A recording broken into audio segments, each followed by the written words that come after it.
Halo semuanya, saya dari Psikologi Otak, dan selamat datang kembali di channel kami. Hari ini, kita akan menyelami kemarahan dan tantrum pada anak. Tahukah Anda bahwa kemarahan anak dimulai 6 detik sebelum mereka meledak? Itu adalah jendela waktu krusial yang sering kita lewatkan. Reaksi alami kita sering memperburuk kemarahan anak. Video ini akan mengungkap strategi mengubah pola pikir anak dalam 30 hari. Kita membahas 7 strategi pikiran yang terbukti efektif. Jadi, ambil catat Anda kan kita mengenal biasa ini. Baiklah, strategi pertama yang akan kita bedah adalah sesuatu yang disebut metode ABCDE. Kedengarannya seperti pelajaran alfabet ya? Tapi ini alat ampuh untuk memahami pikiran, perasaan, dan perilaku. Anggap saja ini seperti menjadi detektif pikiran. Kita ajarkan anak mengidentifikasi pikiran yang menyebabkan masalah. Jadi apa sih kepanjangan ABCDE ini? A adalah untuk peristiwa pemicu. Misalnya mainan direbut teman.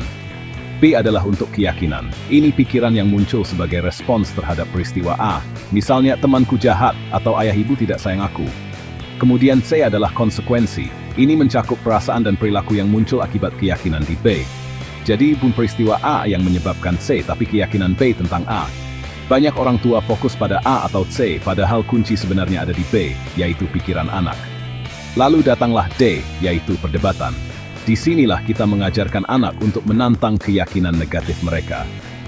Apakah pikiran itu benar-benar 100% akurat? Adakah cara lain untuk melihat situasi ini?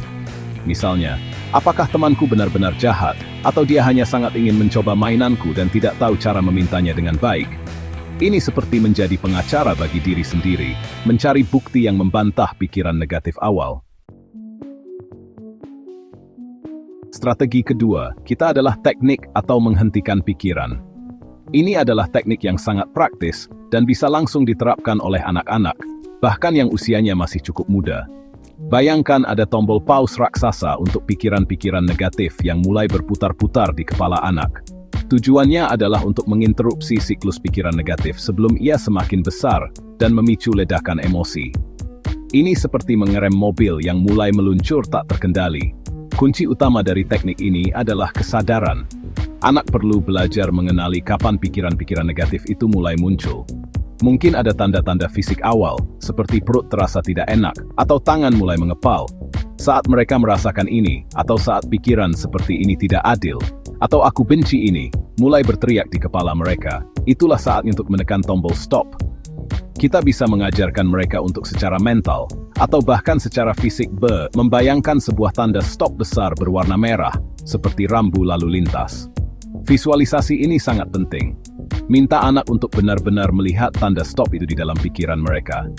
Semakin jelas visualisasinya, semakin efektif. Beberapa anak mungkin lebih suka membayangkan suara keras yang mengatakan stop, atau bahkan melakukan gerakan fisik kecil, seperti menepuk tangan sekali atau menjentikkan jari, sebagai sinyal untuk menghentikan pikiran tersebut. Strategi ketiga yang akan kita bahas adalah atau membingkai ulang pikiran. Ini adalah salah satu teknik favorit saya karena ini benar-benar tentang mengubah cara kita melihat dunia, atau lebih tepatnya, cara anak kita melihat situasi yang memicu kemarahan. Bayangkan Anda memiliki sebuah foto pemandangan yang sama, tetapi Anda bisa mengganti bingkainya. Bingkai yang berbeda bisa memberikan nuansa yang sama sekali berbeda pada foto tersebut, bukan? Nah, itulah yang kita lakukan dengan pikiran. Inti dari adalah membantu anak menyadari bahwa ada banyak cara untuk menginterpretasikan satu kejadian. Seringkali, anak dan kita juga terjebak dalam satu interpretasi negatif yang otomatis muncul. Misalnya, jika seorang teman tidak menyapa di sekolah, pikiran otomatisnya mungkin, dia marah padaku, atau dia tidak mau berteman lagi. Pikiran ini tentu saja akan memicu perasaan sedih atau marah. Disinilah kita masuk sebagai pemasang bingkai baru. Kita bisa mengajukan pertanyaan yang membantu anak melihat alternatif. Selain kemungkinan dia marah padamu, ada kemungkinan lain. Kenapa dia tidak menyapa? Mungkin dia sedang terburu-buru. Mungkin dia tidak melihatmu. Mungkin dia sedang memikirkan sesuatu yang lain. Dengan memberikan alternatif bingkai ini, kita membuka pikiran anak terhadap kemungkinan-kemungkinan lain yang tidak terlalu menyakitkan atau mengancam. Ini bukan tentang menyangkal perasaan anak, tapi tentang mengeksplorasi validitas pikiran di baliknya. Contoh lain eksis dalam ujian. Strategi kita yang keempat adalah pemeriksaan bukti. Ini mengubah anak kita menjadi seorang detektif pikiran. Bayangkan pikiran negatif anak sebagai tuduhan di pengadilan. Tugas anak adalah mengumpulkan bukti yang mendukung dan menentang tuduhan tersebut. Ini cara logis untuk mengatasi pikiran yang tidak rasional. Ketika anak marah, pikiran mereka dipenuhi asumsi berlebihan. Pikiran ini terasa nyata, padahal sering tidak didukung fakta. Disinilah peran detektif pikiran penting. Ajak mereka berhenti dan bertanya, mari kita cari buktinya. Kumpulkan bukti yang mendukung dan menentang. Dengan bukti dari kedua sisi, anak melihat pikiran negatif sering tidak akurat. Mereka belajar bahwa pikiran bukanlah fakta. Strategi kelima yang akan kita kuasai bersama adalah atau mengambil perspektif orang lain.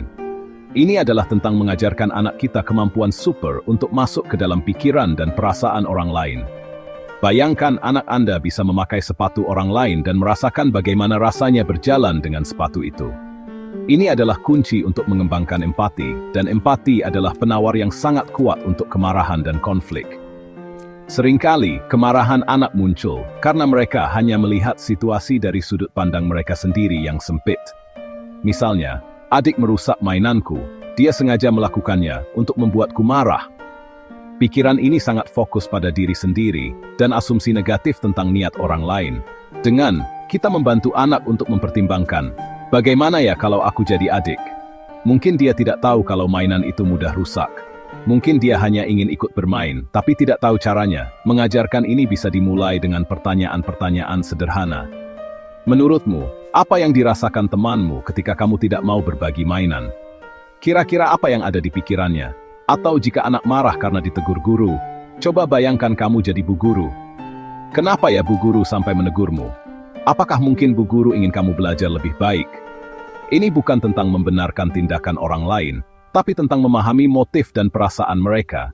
Salah satu cara yang efektif mas cerita atau bermain ban. Strategi keenam ini mungkin terdengar sedikit seperti fiksi ilmiah, tapi sangat ampuh, atau konsultasi dengan diri di masa depan. Ini adalah tentang mengajak anak untuk melangkah keluar sejenak dari emosi saat ini, dan membayangkan bagaimana diri mereka di masa depan. Mungkin diri mereka besok, minggu depan, atau bahkan saat mereka sudah lebih dewasa, akan melihat situasi ini dan apa nasihat yang akan diberikan. Ketika anak sedang dilanda amarah atau frustrasi, dunia mereka terasa sangat sempit, dan saat ini terasa sangat penting. Emosi negatif itu terasa akan berlangsung selamanya. Teknik ini membantu mereka mendapatkan perspektif waktu. Kita bisa bertanya, oke, kamu sangat marah sekarang karena tidak boleh main game. Coba bayangkan besok pagi saat kamu bangun tidur. Apakah masalah ini masih akan terasa sebesar ini? Apa yang akan dikatakan oleh dirimu yang besok pagi kepada dirimu yang sekarang? Ini membantu anak menyadari bahwa intensitas emosi saat ini bersifat sementara. Masalah yang terasa seperti akhir dunia hari ini, mungkin besok hanya akan menjadi kenangan kecil. Strategi ketujuh dan terakhir kita untuk hari ini adalah atau penilaian peluang. Ini adalah tentang mengajarkan anak untuk menjadi seorang analis risiko kecil bagi pikiran-pikiran negatif mereka, terutama yang bersifat ketakutan atau kekhawatiran akan masa depan. Seringkali, pikiran negatif melebih-lebihkan kemungkinan terjadinya sesuatu yang buruk. Teknik ini membantu anak melihatnya secara lebih realistis. Anak-anak, terutama yang cenderung cemas atau mudah marah karena frustrasi, seringkali memiliki pikiran katastrofik. Misalnya, kalau aku tidak dapat nilai bagus di ulangan ini, aku akan gagal total dan tidak akan pernah sukses. Atau kalau temanku tidak mau main denganku hari ini, berarti aku tidak akan punya teman selamanya. Pikiran-pikiran ini didasarkan pada asumsi kemungkinan terburuk yang seringkali sangat tidak mungkin terjadi. Disinilah kita masuk sebagai penilai peluang. Kita bisa bertanya kepada anak, oke, pikiranmu mengatakan kalau kamu tidak dapat nilai bagus, kamu akan gagal total. Dari skala 0 sampai 100, di mana 0 berarti sama sekali tidak mungkin dan 100 berarti pasti terjadi, seberapa besar kemungkinan hal itu benar-benar terjadi? Ajak mereka untuk benar-benar memikirkannya. Apakah ada contoh orang yang pernah dapat nilai kurang bagus tapi tetap sukses? Tentu banyak. Kemudian, kita bisa mengeksplorasi skenario yang lebih mungkin. Oke, mungkin kamu tidak dapat nilai sempurna. Apa yang paling mungkin terjadi? Mungkin kamu perlu belajar lebih giat untuk ulangan berikutnya. Mungkin kamu perlu minta bantuan guru. Apakah itu berarti gagal total? Nah, itu dia 7 strategi pikiran yang luar biasa untuk membantu anak-anak kita mengatasi kemarahan dan tantrum. Setiap teknik ini adalah alat untuk membangun ketangguhan emosional. Mengubah pola pikir membutuhkan waktu dan latihan konsisten.